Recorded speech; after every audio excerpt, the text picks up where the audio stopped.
ብዙ ወላጆች ባለማወቅ የልጆቻቸውን የትምህርት ውጤት፣ በራስ መተማመን ስሜትና ለመማር ያላቸውን ፍቅር ሊቀንሱ የሚችሉ ቀላል የሚመስሉ ግን ደግሞ በጣም ጎጂ ስህተቶችን ይሰራሉ። እናንተስ የልጆቻችሁን ብቃትና የትምህርት ውጤት የሚጎዳ ስህተቶችን ባለማወቅ እየሰራችሁ ይሆን?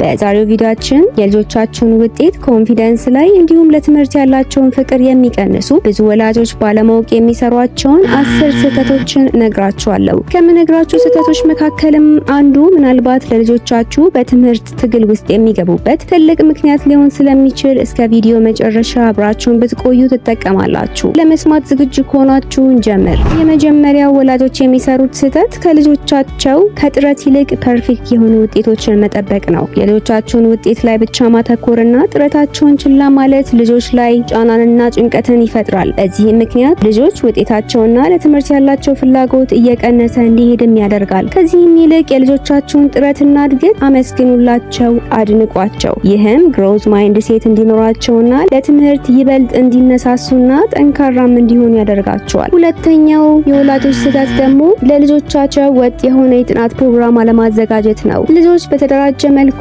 የዕለት ተዕለት እንቅስቃሴዎችን የሚያካትት ስኬጁል እንዲያዘጋጁ ካልተደረጉ ጊዜን በአግባቡ ለመጠቀም ይቸገራሉ። ልጆች ትኩረት ሰጥተውና ከውጥረት ነፃም እንዲሆኑ ለመርዳት ለልጆቻችሁ ቋሚ የሆነ የጥናት ሰዓትን በማዘጋጀት መርዳት አስፈላጊ ነው። ሶስተኛው ስህተት ደግሞ ወላጆች የልጆቻቸውን የቤት ስራዎችን መስራት ነው። ለልጆች የእናንተ እርዳታ በጣም አስፈላጊና ትልቅ ነገር ነው። ቢሆንም ግን ለልጆቻችሁ የቤት ስራዎቻቸውን ስትሰሩላቸው ልጆቻችሁ ችግርን የመፍታት ችሎታን እንዲያዳብሩ ከማድረግ ይልቅ በእናንተ እንዲመኩ ያደርጋቸዋል። ስለዚህም የቤት ስራዎቻቸውን ከመስራት ይልቅ እንዴት እንደሚሰራ ጋይድ በማድረግ በራሳቸው ሰርተው እንዲጨርሱ ፍቀዱላቸው። አራተኛው የወላጆች ስህተት ደግሞ ጤናማ የሆነ የእንቅልፍ ልማድን ችላ ማለት ነው። ልጆች አይምሯቸው በአግባቡ እንዲሰራ በቀን ከ9 እስከ 11 ሰዓት መተኛት ይኖርባቸዋል። የእንቅልፍ እጥረት ሲኖር ልጆች የትኩረትና የማስታወስ ችሎታቸው ደካማ እንዲሆን ያደርጋቸዋል። ስለዚህም ለልጆቻችሁ ቋሚ የሆነ የእንቅልፍ ሰዓትን አዘጋጁላቸው።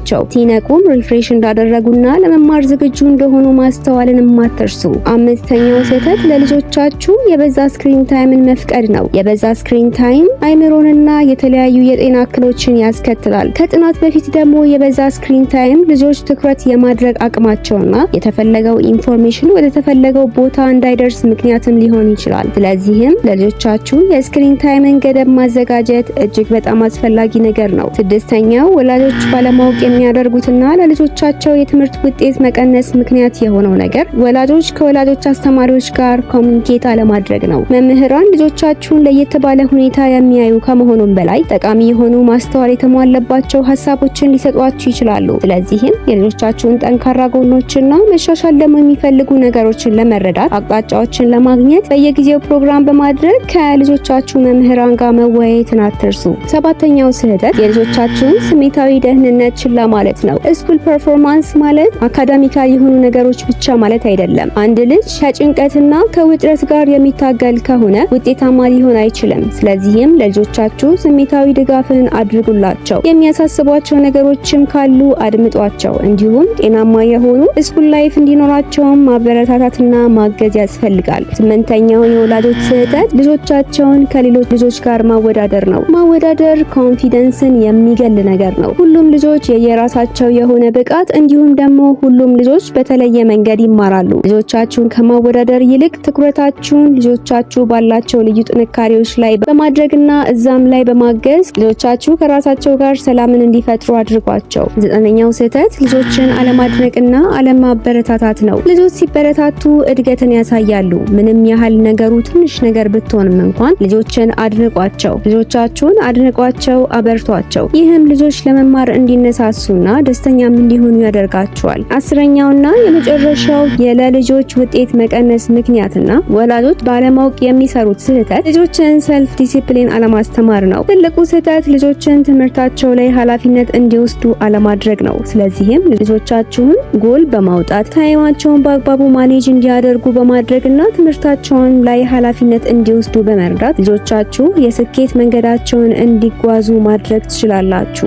ከነገርኳችሁ 10 ስህተቶች መካከል መጀመሪያ መስራት የምትፈልጉት የትኛው ላይ ነው? ኮሜንት ላይ አጋሩን። ይህን ጠቃሚ ቪዲዮ ለእናንተ ጠቃሚ ሆኖ ካገኛችሁት ላይክ እንዲሁም ለሌሎች ሼር ማድረግ አትርሱ። ለወላጆች አስፈላጊና ጠቃሚ ኮንተንቶችን ከፈለጋችሁ ሰብስክራይብ ማድረግ፣ ሁሌም የሚለቀቁ ቪዲዮዎች እንዳያመልጧችሁ ደግሞ የደውል ምልክቱን መጫን አትርሱ። ለአብሮነታችሁ እናመሰግናለን። በቀጣይ ጠቃሚ ቪዲዮ እስከምንገናኝ ቻው ቻው።